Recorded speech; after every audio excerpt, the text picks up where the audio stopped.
Assalamu alaikum. I'm Kiran Nisa and I'm a clinical psychologist. I did PMDCP from KU and I'm represented a wellness platform. Topic पे बात करने जा रही हूँ वो है पेरेंटिंग, यानी कि हमारा अंदाज़ तरबियत कैसा होना चाहिए, हमें बच्चों की परवरिश किस तरह से करनी चाहिए, वो कौन से पेरेंटिंग स्टाइल अपनाने चाहिए जिससे कि एक बच्चे की साइकोलॉजिकल वेल बीइंग भी बहुत अच्छी हो। हमारे यहाँ क्या होता है कि जब एक बच्चा पैदा होता है तो पेरेंट्स उसकी फ़िज़िकल हेल्थ पर तो बहुत ज़्यादा फोकस करते हैं, बट उसकी साइकोलॉजिकल हेल्थ को इग्नोर कर दिया जाता है। जबकि एक बच्चे की जितनी फ़िज़िकल हेल्थ इम्पॉर्टेंट है, इतनी ही उसकी साइकोलॉजिकल हेल्थ भी इम्पॉर्टेंट है। अच्छा, अब इस पे बात करने से पहले हम बात करेंगे थोड़ी सी कि देखें, अगर पेरेंट्स खुद फिज़िकली एंड साइकोलॉजिकल हेल्दी हैं तो उनके बच्चों पे ये चीज़ बहुत इफ़ेक्ट करती है कि आप खुद किस फिज़िकली साइकोलॉजिकली हेल्दी हैं या नहीं हैं। अगर आप फिर खुद फिज़िकली या साइकोलॉजिकली हेल्दी नहीं हैं तो वो कहीं ना कहीं जाके आपके बच्चों पर बहुत ज़्यादा इफ़ेक्ट कर सकता है। यानी कि अगर आप मदर खुद डिप्रेशन का शिकार हैं तो वो कहीं ना कहीं उसके बच्चे पे भी इफ़ेक्ट कर सकता है। अगर आप बहुत ज़्यादा एग्रेसिव हैं तो आप अपने बच्चे पे बहुत ज़्यादा एग्रेशन शो करेंगे, जिसका बहुत ज़्यादा इफ़ेक्ट आपके बच्चे की पर्सनैलिटी पर पड़ सकता है। अच्छा, अब हम बात करेंगे वो 4 नीड्स, बच्चे की बेसिक 4 नीड्स होती हैं। अगर ये उसकी 4 नीड्स फुलफ़िल होती हैं तो इस पर एक अच्छी पर्सनैलिटी डेवलप हो सकती है। अगर इनमें से कोई एक नीड भी उसकी फुलफ़िल नहीं होती तो उसकी पर्सनैलिटी डैमेज होने का इशू हो सकता है और जिसकी वजह से उसके बिहेवियर में चेंजिंग आ सकती हैं, उसका रिएक्शन जो है वो अच्छा नहीं हो सकता। अच्छा, अब हमारी 4 नीड्स में से फर्स्ट नीड आ जाती है फ़िज़िकल नीड। फ़िज़िकल नीड में आ जाता है खेलना, भागना, दौड़ना, खाना पीना। एक बच्चे की ये सब चीज़ें इसमें आ जाती हैं फ़िज़िकल नीड में। आपने कोशिश करना है कि आप बच्चे को बेकरी आइटम्स कम दें, क्योंकि इससे मूड स्विंग्स जो है वो बच्चे में ज़्यादा हो सकते हैं। इसलिए कोशिश करें कि आप घर के आइटम्स बने हुए ज़्यादा बच्चे को दें और कोशिश करें कि आप बच्चे को ज़्यादा रोने ना दें, बल्कि बिना रोए बच्चे की नीड्स को पूरा किया जाए।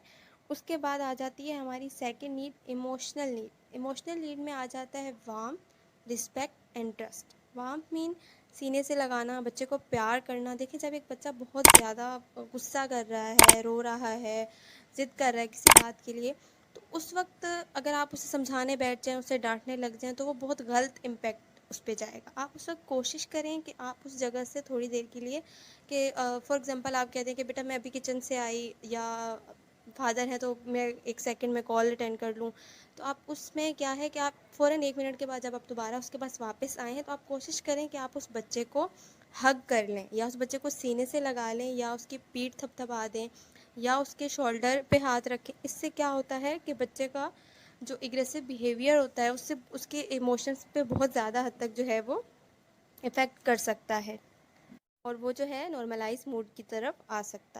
सेकंड थिंग आ जाती है उसी में इमोशनल नीड में रिस्पेक्ट। अपने बच्चे को रिस्पेक्ट दें। हर वक्त उसे डांटना, उसे डिग्रेड करना, ये बच्चे की पर्सनैलिटी को बहुत हद तक डैमेज करती है। आप अपने बच्चे से जिस तरह की तवक्का रखना चाहते हैं, आप पहले खुद भी उस तरह के पेरेंट्स बने। आप उससे रिस्पेक्ट चाहते हैं तो आप दूसरों को भी रिस्पेक्ट दें, ताकि वो आपको देखे और वो ही चीज़ें अपने अंदर डेवलप करने की कोशिश करें। क्योंकि बच्चा, कहते हैं ना कि बच्चा वो काम नहीं करता जो हम उसे कहते हैं, बल्कि वो काम करता है, वो हम कहते हैं कि बच्चा हमारी नकल करता है, बल्कि वो काम नहीं करता जो हम उसे कहते हैं। तो आप खुद ऐसे पेरेंट्स बने कि बच्चा वो काम करे जो आप चाहते हैं, बल्कि आप उसे फ़ोर्सफुली उससे वो काम ना करवाएं, बल्कि वो काम उसकी खुद की चॉइस बन जाए। उसके बाद इसमें आ जाता है ट्रस्ट। आपने बच्चे पे बहुत ज़्यादा ट्रस्ट करने की भी ज़रूरत होती है। अब बच्चे में भी ट्रस्ट कैसे डेवलप होगा, जब आप पे भी उस पर ट्रस्ट करेंगे। आप क्या करेंगे, अगर उसके फ्रेंड्स आएंगे, आपको अपने बच्चे की बात पे यकीन ही नहीं है, आप उसके फ्रेंड से पूछ रहे हैं, हर किसी से पूछ रहे हैं कि बताओ ऐसा है नहीं है, आपको अपने बच्चे की बात पे बिल्कुल यकीन नहीं है, बट आप उसके फ्रेंड्स की बातों पे ज़्यादा फोकस कर रहे हैं। बल्कि कोशिश करें कि आपका बच्चा आपसे सच बोले। आप उसे खुद, अगर वो झूठ बोलता भी है तो उस वक्त को समझाएं कि बेटा ये बात आपने गलत की, नेक्स्ट टाइम ऐसा हो या ऐसा। उस बच्चे को आपने उसी वक्त समझाना है और उससे ये यकीन दिलाना है कि हम आप पे ट्रस्ट करते हैं। उसके बाद आ जाती है थर्ड, इंटेलेक्चुअल नीड। उसमें क्या होता है, दूसरों से बात करना, उठना बैठना, फैमिली हेल्थी डिस्कशन जिसे हम कह सकते हैं, ये बहुत इम्पोर्टेंट है एक बच्चे में कॉन्फिडेंस डेवलप करने के लिए और उसके डिसीजन मेकिंग पावर स्ट्रॉन्ग करने के लिए। यानी कि जब आप वो एक टाइम होता है, पहले बहुत ज़्यादा होता था, अब हमारी फैमिलीज़ में ये चीज़ बहुत कम देखी गई है कि शाम के टाइम जो एक चाय पे जो डिस्कशन होती है, उस वक्त जो बातें बैठकर की जाती हैं एक पूरी फैमिली, उसमें जो बातें होती हैं वो बच्चे को कभी नहीं भूलती। वो बातें बच्चे को हमेशा याद रहती हैं। उस वक्त जो स्टोरी आप बच्चे को सुनाते हैं वो बच्चे को हमेशा लॉन्ग टाइम तक याद रहती है। आप कोशिश करें कि उस वक्त आप बच्चे को भी उस डिस्कशन में शामिल करें। उससे बच्चे में कॉन्फिडेंस डेवलप होता है और उसमें उसकी डिसीजन मेकिंग पावर भी स्ट्रॉन्ग होती है। उसके बाद फोर्थ आ जाती है सोशल नीड। सोशल नीड में आ जाते हैं फ्रेंड्स, उसके और अगर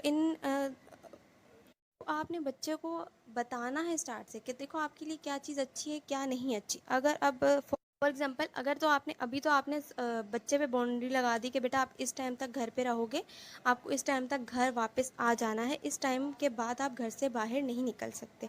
तो ठीक है, जब तक वो छोटा था तो वो लिमिट थी। उसके बाद अब फॉर एग्जांपल अब उस बच्चे के स्कूल में कोई फंक्शन है, कोई पार्टी है, कुछ है, जब वो बड़ा हो गया, यूनिवर्सिटी लेवल पे चला गया और उसे कहीं जाना है, तो अब आपने देखा कि उसके बाकी फ्रेंड्स जा रहे हैं और उससे बहुत बुरा फील हो रहा है और वो आपसे नाराज़ भी हो गया कि मेरी बात को जो है इतनी तरजीह नहीं दी जा रही, जबकि सब फ्रेंड्स जा रहे हैं तो मुझे क्यों रोका जा रहा है। तो आपने उस बच्चे को उस वक्त बताना है कि तुम्हारा ये फील करना ये रॉन्ग नहीं है, क्योंकि अगर मैं तुम्हारी जगह होता और मैं नहीं जा पाता फ्रेंड्स के साथ तो मैं भी ऐसा ही फील करता। बल्कि तुम्हारा ये फ़ील करना बुरा नहीं है, बल्कि वो चीज़ तुम्हारे लिए ठीक नहीं है। हमें उसे ये बताना है कि वो चीज़ तुम्हारे लिए ठीक नहीं है, बल्कि तुम गलत नहीं हो, तुम रॉन्ग नहीं हो। तो इन चीज़ों पे आप और उसके बाद एक और चीज़ आ जाती है, आपने बच्चे का एक टाइम सेट किया हुआ है कि आपने इस टाइम पे स्टडी करनी है, इस टाइम पे टीवी देखनी है, इस टाइम पे काम। तो फॉर एग्ज़ाम्पल अगर वो बच्चा कहता है कि आज जो है मैच का टाइम है, आज तो मुझे मैच देखना है और मैं थोड़ी देर बाद होमवर्क कर लूँगा, मैं ये देख लूँ फिर मैं होमवर्क कर लूँगा। तो आपने कहना है चलो ठीक है। उस वक्त आपने बहुत ज़्यादा रिस्ट्रिक्शन भी नहीं करनी कि नहीं इसको बंद करो अभी काम करो, क्योंकि वो बच्चा उस वक्त काम करने की तरफ तो आ जाएगा बट उसका माइंड वहीं पे होगा और वो बच्चा बहुत अच्छे से काम पे फोकस नहीं कर पाएगा। तो आप उसे कहें ठीक है सिर्फ आज के लिए अभी आप ये देखो और फिर आपने काम आके करना है। जैसे ही वो ये कर ले उसके फ़ौरन बाद आप बच्चे को साथ बिठाएं और बच्चे को काम करवाएं। ख्याल रखिए और अपने बच्चों का भी। अल्लाह हाफिज़।